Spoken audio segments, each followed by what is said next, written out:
ایک عبادت گزار تھا، رب کے دیدار کے لیے اس نے 40 دن کا چلہ کیا، دن کو روزہ رکھتا، ساری رات قیام کرتا۔ اس چلے کی وجہ سے وہ خدا کی مخلوق سے کٹا ہوا تھا، نہ تو وہ کسی کا جنازہ پڑھنے جاتا تھا اور نہ ہی تو وہ کسی کی عیادت کرنے جاتا تھا۔ اس کا سارا وقت آہذاری اور راز و نیاز میں گزرتا تھا۔ ایک رات اس نے ایک غیبی آواز سنی، کوئی کہنے والا کہہ رہا تھا کہ کل شام کو فلاں بازار میں چلا جانا، فلاں بازار کی فلاں دکان پر جا کر اپنی مراد پا لینا۔ عبادت گزار شخص شام کو وقت مقررہ پر اس بازار میں چلا گیا۔ اس نے دیکھا کہ ایک بڑھیا ہے، اس نے اپنے ہاتھ پہ دیگچی رکھی ہوئی، وہ یہ دیگچی بیچنا چاہتی ہے۔ ایک دکان پر گئی، کہا میں نے دیگچی بیچنی ہے۔ اس دکاندار تانبا ساز نے اس کی دیگچی کو تولا، کہا آپ کی دیگچی 4 ریال کی۔ کہا نہیں جی میں تو 6 ریال کی بیچوں گی، میری دیگچی تو 6 ریال کی ہے۔ دوسری دکان پر گئے، دوسری دکان والے نے بھی ایسا ہی کہا نہیں جی میرا برتن تو 6 ریال کا ہے۔ تیسری دکان پر گئی، چوتھی دکان پر گئی، 10ویں دکان پر جب یہ بڑھیا گئی، دیکھا دکاندار کسی کام میں مصروف تھا، تانبا ساز کسی کام میں مصروف تھا۔ جا کر کہتی ہے بھائی میری دیگچی 6 ریال کی ہے، لیکن دوسرے دکانوں والے کہتے ہیں جی آپ کی دیگچی 4 ریال کی ہے۔ دکاندار نے اس تانبا ساز نے کہا مائی بڑھیا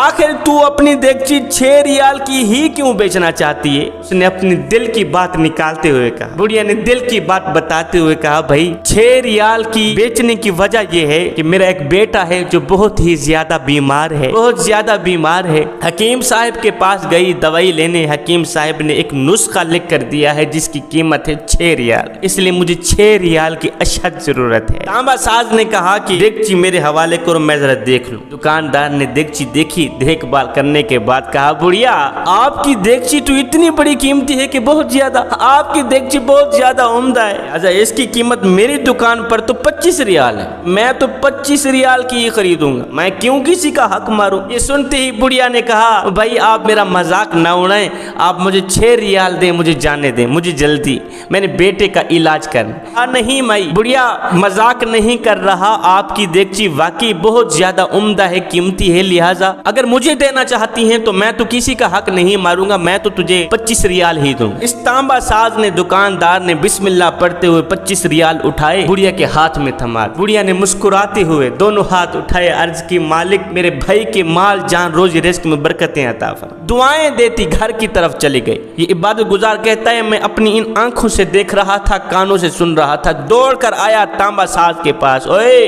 تجھے تو دکانداری کرنی آتی بھی نہیں، تو کس طرح کا دکاندار ہے؟ اس کی چیز 4 ریال کی ہے، تو نے 6 ریال بھی نہیں دیے، 25 ریال دے دیے۔ تانبا ساز دکاندار نے کہا بھائی میں نے یہ دیگچی کہاں خریدی اور میں نے اس کو اس دیگچی کی قیمت نہیں دی، میں نے یہ جو 25 ریال دیے ہیں وہ تو میں نے مدد کے طور پر اس کے بیٹے کے علاج کے لیے دیے، میں نے اس بڑھیا کو زیادہ پیسے اس لیے دیے ہیں کہ گھر کے اور برتن بیچنے کی نوبت نہ آئے، 25 ریال اس لیے دیے ہیں کہ یہ پورا مہینہ لگاتار مسلسل اپنے بچے کا علاج آسانی سے کرا سکے۔ کیوں صاحب میں نے کوئی غلط کیا ہے؟ میں نے کوئی نقصان کا سودا کیا ہے؟ ہرگز نہیں۔ 21 ریال میں نے زیادہ دیے ہیں۔ ایک تو میں نے اس پریشان حال بڑھیا کے چہرے پر مسکراہٹ دیکھی ہے، دوسرا میں نے اس کی زبان پر میرے حق میں نکلتی دعا دیکھی ہے۔ عبادت گزار کہتا ہے اس دکان والے کی یہ باتیں سن کر میں حیران رہ گیا، اسی حیرانی میں گم سم ہو کر میں گھر کی طرف جا ہی رہا تھا،